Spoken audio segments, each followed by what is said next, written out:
For your entire life, you've been told the same thing by your parents, your teachers, and your bank. The smartest, most responsible thing you can do with your money is to save it.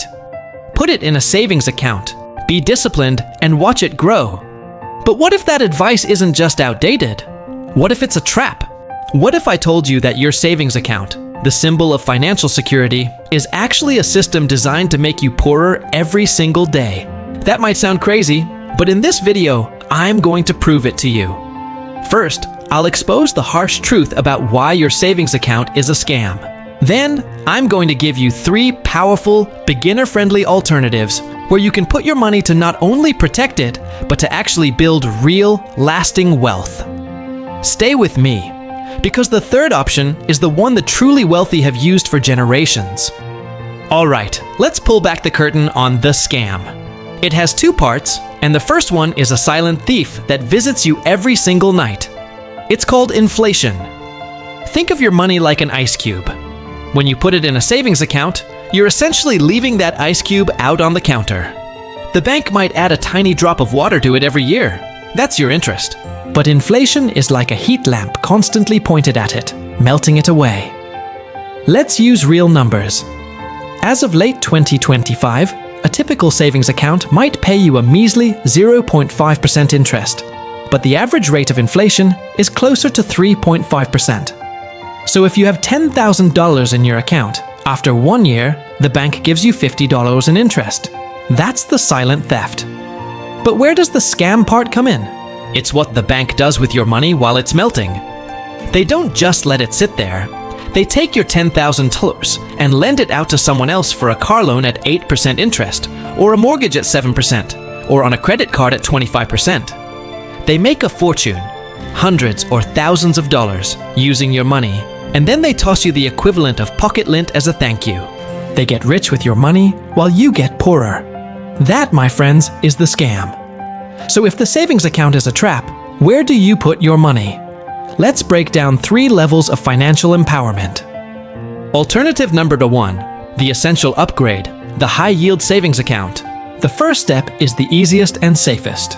It asks for your emergency fund, the 3 to 6 months of living expenses that you need to be able to access quickly.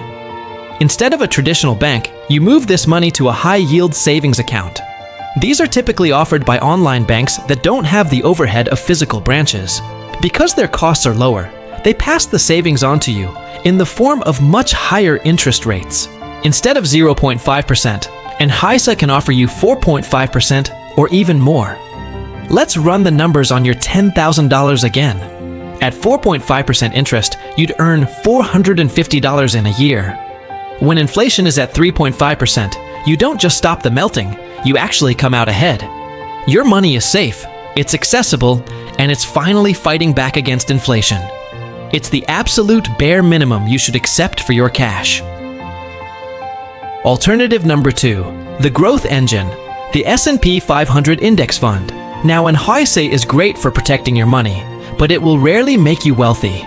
To truly grow your money over the long term, you have to invest it. And the simplest, most proven way for beginners to do this is with an S&P 500 index fund. Don't let the name intimidate you. All it means is that you are buying a tiny slice of the 500 biggest and most successful companies in America. Think Apple, Amazon, Microsoft. You're not trying to pick a winning stock. You're betting on the entire US economy to continue to grow over time, which it has consistently done. While a savings account gives you less than 1%, the historical average annual return of the S&P 500 is around 10%. Some years it's up, some years it's down. But over the long run, it has been one of the most reliable wealth-building machines in history. This is the perfect place for money you wouldn't need for at least 5 years.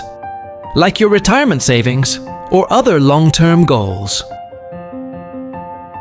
Alternative number 3, the wealth protector, real estate, the accessible way. Alright, this brings us to the final alternative. The strategy the wealthy have used for centuries to build and protect generational wealth. It's not about paper assets, it's about owning something real. I'm talking about real estate. Now, you might be thinking, I can't afford to buy a whole building. And you don't have to. For beginners, the best way to get started is through something called a REIT, or a real estate investment trust. A REIT is a company that owns and operates income-producing properties like apartment buildings, shopping centers, or office towers. You can buy shares of a REIT just like a stock, often for less than $100. This gives you two huge advantages. First, you get paid a portion of the rent collected from all those properties, usually in the form of a high dividend. Second, real estate is a natural hedge against inflation. When prices go up, property values and rents tend to go up too, protecting your investment. It's a powerful way to diversify and own a piece of something tangible. So let's recap. The traditional savings account is a scam that guarantees you lose purchasing power over time. To escape this trap, you have 3 levels of action. Protect your cash. Move your emergency fund to a high-yield savings account. Grow your wealth. Invest your long-term money into an S&P 500 index fund. Diversify and hedge. Add tangible assets to your portfolio through real estate investment trusts. The most important takeaway is this: you have to change your mindset. The goal isn't just to save money. The goal is to put your money to work. Your money should be your best employee, working for you 24/7 to build the future you deserve. If this video opened your eyes and you're ready to stop playing the bank's game, then do me a favor and hit that like and subscribe button. Every week, we break down the financial secrets they don't want you to know. And now, I want to hear from you. What's the biggest money question on your mind right now? Drop it in the comments below. I read every single one. Thank you for watching. It's time to take back control.